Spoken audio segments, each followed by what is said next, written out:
সে আসছে। সে আমাদের সে আমাদের কাউকে ছাড়বে না। এই গ্রামের এই গ্রামের কেউ বাঁচতে পারবে না।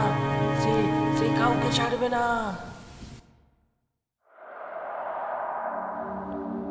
ভৌতিক, রহস্যময়, গা ছমছমে ভূতের ঘটনা শুনতে কে না চায়।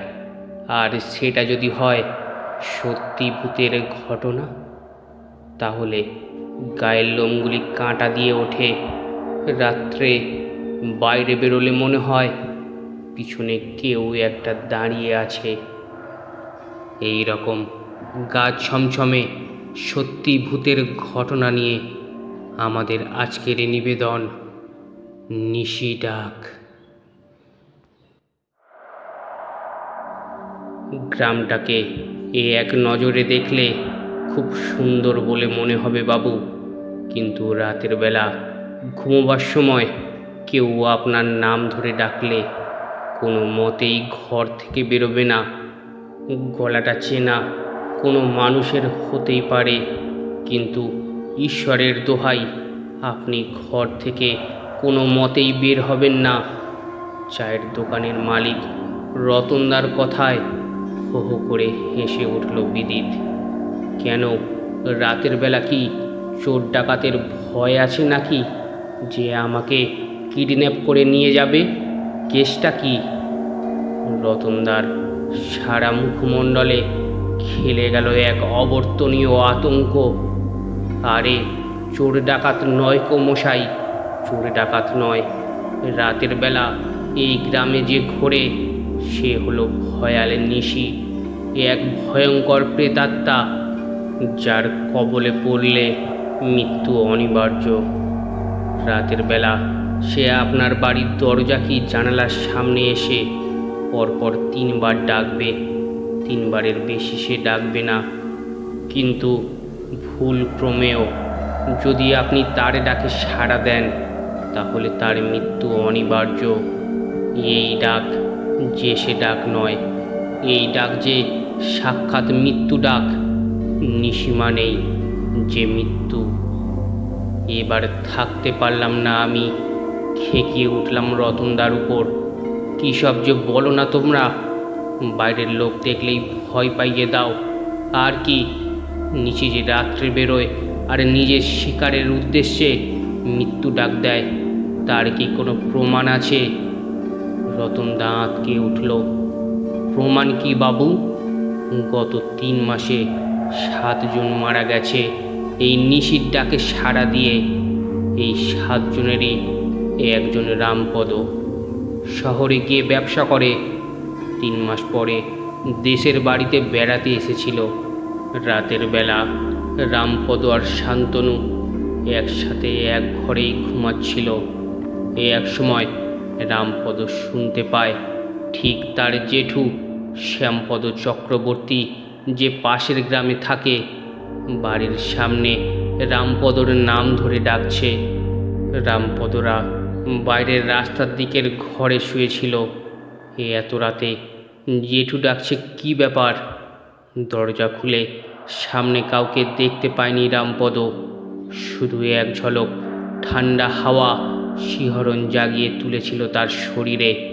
আর ওখানেই মৃত্যুতে লুটিয়ে পড়েছিল সে, যেন কোনো অদৃশ্য মায়াবী শক্তি এক অজানা মন্ত্র বলে বের করে নিয়েছিল তার শরীরের প্রাণবায়ু।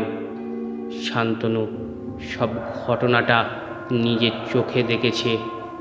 থামলেন রতনদা।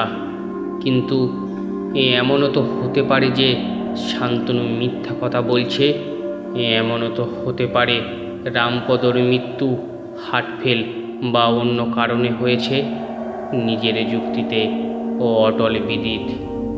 আরে তোমরা শহরের ছেলেরা বিশ্বাস করতেই চাইবে না, কিন্তু সারা গ্রামে ছড়িয়ে গেছে এই নিশির কথা।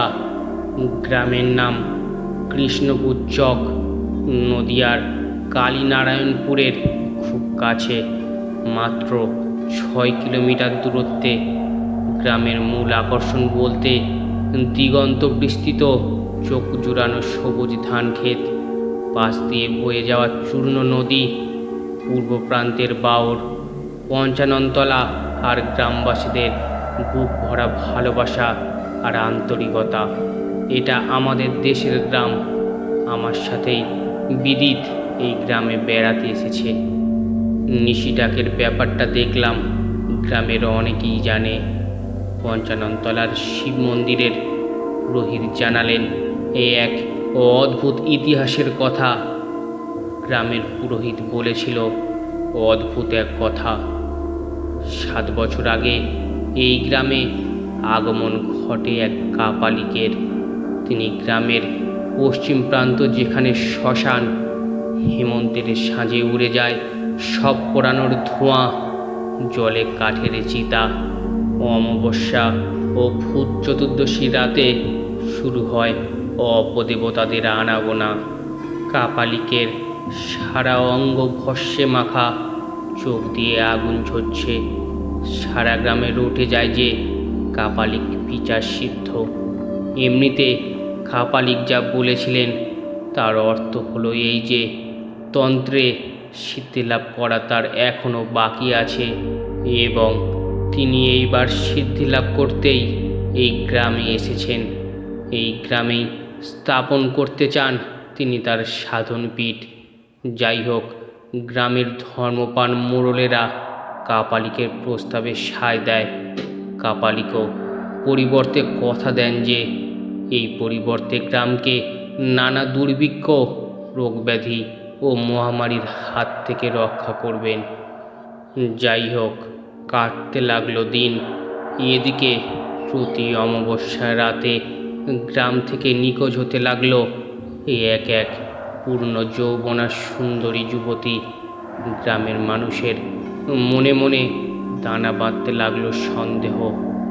একদিন গ্রামের মানুষ হাতে নাতে ধরে ফেলল কাপালিকের কুকীর্তি।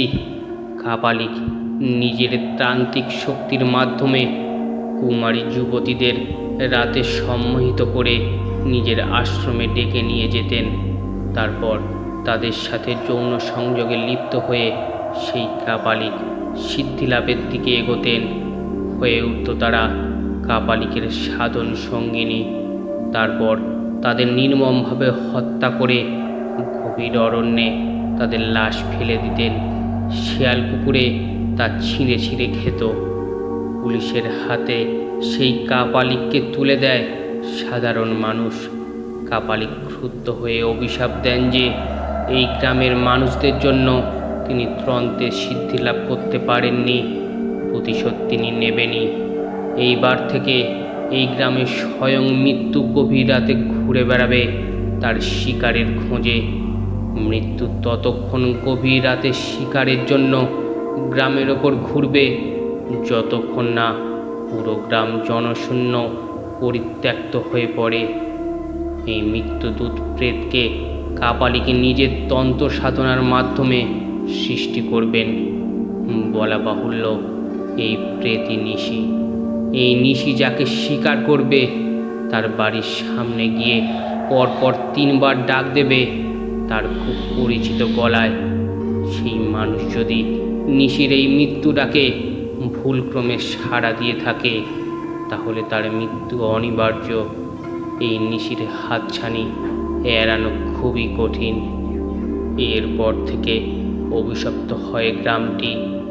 ঘটতে থাকে গভীর রাতের নিশির ডাকে একের পর এক মৃত্যু। কাউকে নিশি ডাকে হুবহু মায়ের গলায়, আবার কাউকে ডাকে কোনো দূরের আত্মীয়র গলা হুবহু অনুসরণ করে, আবার কাউকে ডাকে তার পরম বন্ধু, অথবা কাউকে ডাকে তার প্রেমিকার গলা নকল করে। পরপর 3 বার ডাকবে, তার বেশি নয়। সেই ডাকে সাড়া দিয়েছ কি তোমার আয় চলে যাবে কাপালিকের কাছে বন্দি হয়ে, আর তৎক্ষণাৎ মৃত্যুর কোলে ঢলে পড়বে তুমি। এতক্ষণ বলে থামলেন শিব মন্দিরের পুরোহিত। আমরা বলে উঠলাম, তাহলে কি এই নিশির ডাকের কোনো অন্ত নেই? এইভাবেই চলতে থাকবে নিশির ডাকে একের পর এক মৃত্যু? অনেকক্ষণ ধরে ভাবলেন পুরোহিত। তার কপালে চিন্তার ভাঁজ স্পষ্ট হয়ে উঠল। বহুক্ষণ ভেবে বললেন, উপায় আছে, উপায় আছে। যদি নিশির কবলের থেকে কেউ কোনো দৈব বলে তার শিকারের জীবন রক্ষা করতে পারে, তাহলে নিশির অন্ত অনিবার্য। বুঝতে না পেরে জিজ্ঞেস করলাম, মানে? আমার পিঠে হাত রেখে পুরোহিত বলল, মানে খুব স্পষ্ট। গভীর রাতে যখন গ্রামের লোক গভীর নিদ্রায় আচ্ছন্ন, তাদের এই নিদ্রা অন্য দিনের থেকে একদম অন্যরকম। কারণ নিশি সবাইকে তার সম্মোহীন জাদুমন্ত্রে ঘুম পাড়িয়ে রেখেছে। তখন নিশি এসে পরপর 3 বার ডাক দেবে তার শিকারকে। এই ডাক মৃত্যু ডাক, অর্থাৎ সে যদি এই ডাকে সাড়া দেয় তাহলে তার মৃত্যু অনিবার্য। কিন্তু ধরুন সাড়া দিল, কিন্তু কোনো দৈব কারণের জন্য নিশি তার আয়ুকে করায়ত্ত করতে পারল না, সেক্ষেত্রে নিশির অন্ত অনিবার্য। এই বলে চুপ করলেন পুরোহিত মশাই। কেটে গেল কিছু নীরব মুহূর্ত। আমার বন্ধু বিদিতের দিকে অনেকক্ষণ ধরে তাকিয়ে থাকলেন পুরোহিত মশাই। তারপর বললেন, বাবা, তোমার যার লক্ষণ দেখছি, সাবধানে থেকো। আজ রাতে তোমার মৃত্যুর ফাঁড়া রয়েছে। জানো তো, আজ শনিবার, আর এই গ্রামের প্রতি শনিবার রাতেই নিশি বেরোয়। অদ্ভুত এক গর্বের হাসি ফুটে উঠল বিদিতের মুখমণ্ডলে। যাগ্গে, আজ রাতে তাহলে নিশির সাথে মোলাকাত হচ্ছেই। কত ইচ্ছা ছিল আমার এই নিশি কী জিনিস সেটা দেখার, আর আমার মনের ইচ্ছা যে এত তাড়াতাড়ি এত সহজে পূরণ হবে তা আমি স্বপ্নেও ভাবিনি। পুরোহিত মনক্ষুণ্ণ হলেন হয়তো। না বাবা, নিশি সত্যিই আছে, ওই যে দেখো। এরপর সামনের শিব মূর্তিতে আমরা যা দেখলাম তাতে চমকে ওঠারও অনেক কিছুই ছিল। শ্বেত পাথরের বেদিতে বসানো শ্বেত পাথরের মূর্তি, কিন্তু মূর্তির এক জায়গা ঘোরতর কৃষ্ণবর্ণ, রং কালো নয়, কিন্তু মনে হচ্ছে কেউ যেন একরাশ অন্ধকার ওই জ্যোতির্ময় মূর্তির গায়ে লেপে দিয়েছে।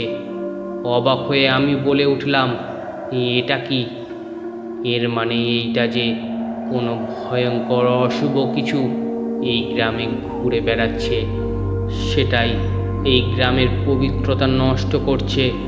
আর এই অশুভ জিনিসের উপস্থিতির চিহ্ন হলো ঈশ্বরের জ্যোতির্ময় শরীরে এই কালিমা।